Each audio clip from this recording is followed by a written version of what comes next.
Hello, I am Pam, and this is my channel, Made by Pam. So today is June 3rd, 2022, and hashtag Friday Sews. So, let me show you what I've been working on. Now, the pattern I've been working on this week, yeah, it's same thing I love making. Okay, so McCall's 2792. And I am working on 2 pairs. Yeah, because I love them so much. Now, I was talking to my mom yesterday because, well, she was asking me what my YouTube channel was and asking for help finding it, because she would like to watch some of my videos, which is amazing. So if you're watching, Mom, hello. Alright, so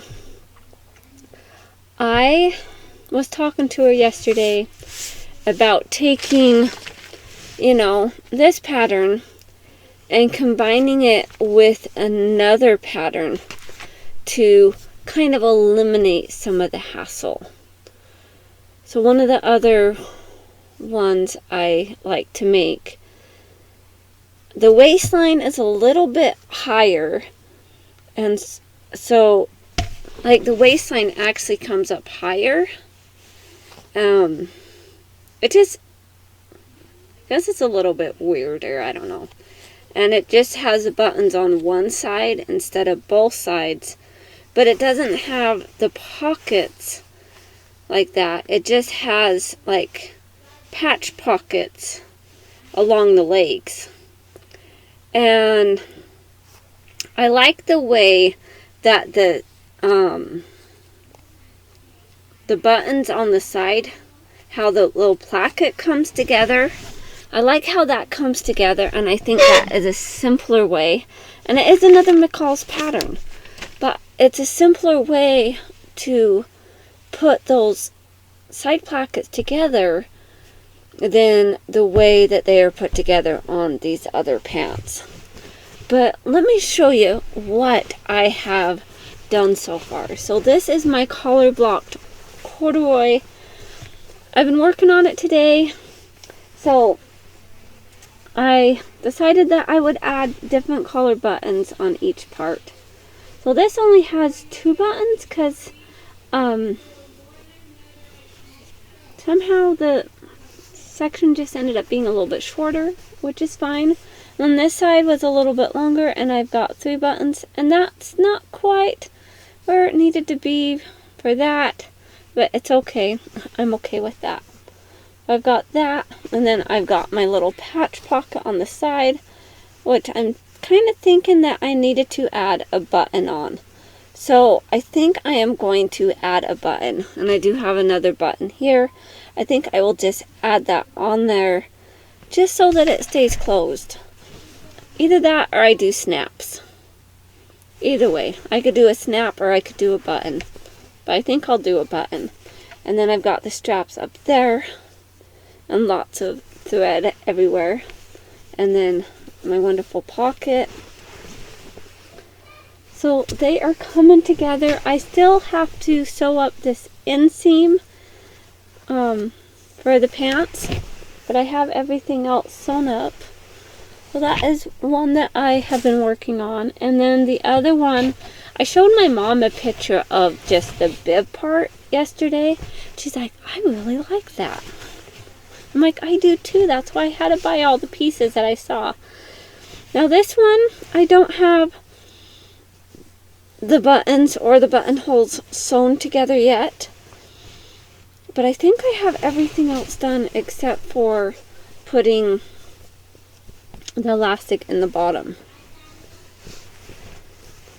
But like with this, it's going to be kind of hard to see because I've already got it sewn together. But you're like basically snipping it.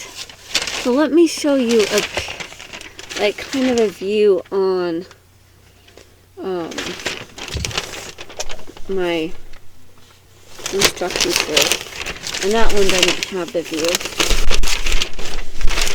Alright. So here is part of it. So basically on the pocket, you're going down and you're snipping into it, into that facing. And I really do hate that. It's not my favorite. And then as you're sewing, there is another part that they have you snip into as you're sewing it up. And it's just frustrating. I want to combine it with the other pattern so I don't have the complicatedness of putting that together. You know, and I make so many of these that I should have it down pat, but I don't.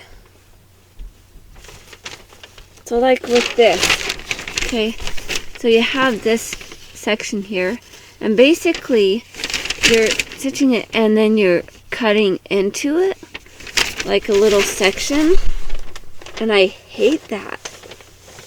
I hate that I have to cut into it. Like, here's like a little thing, it's like little clip right there.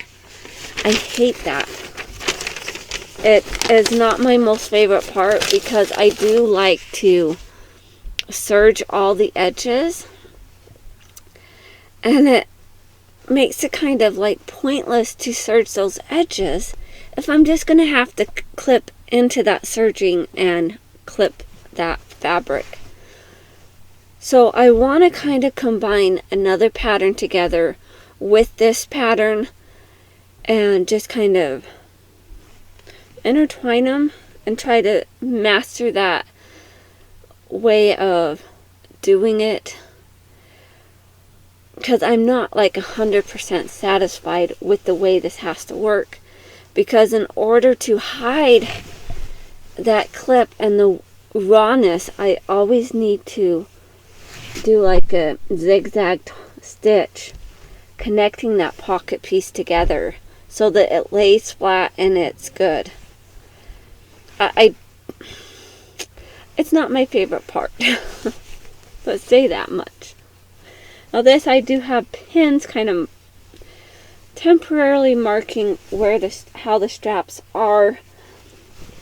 And I have it all sewn together. Like, I have everything sewn together except for, you know, the buttonholes on the sides with the buttons, and the buttonhole and the button up there, and the bottom hem, which I always pretty much add elastic.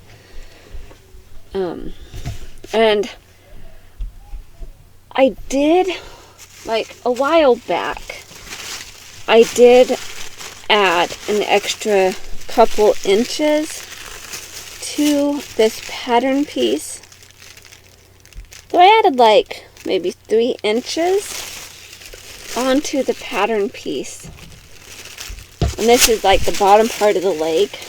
So I added extra because I found with some of my pants, so not all of them, but some of them, after they got washed so many times, the fabric would shrink a little bit and kind of compound, and I would end up walking around with high waters with this elastic on them. I'm like, that just doesn't make sense.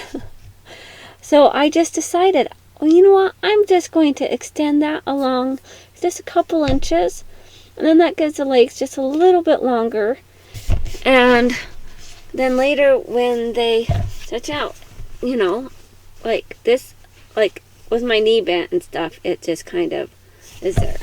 Yeah. All right. Well, I hope you guys are all having a wonderful day.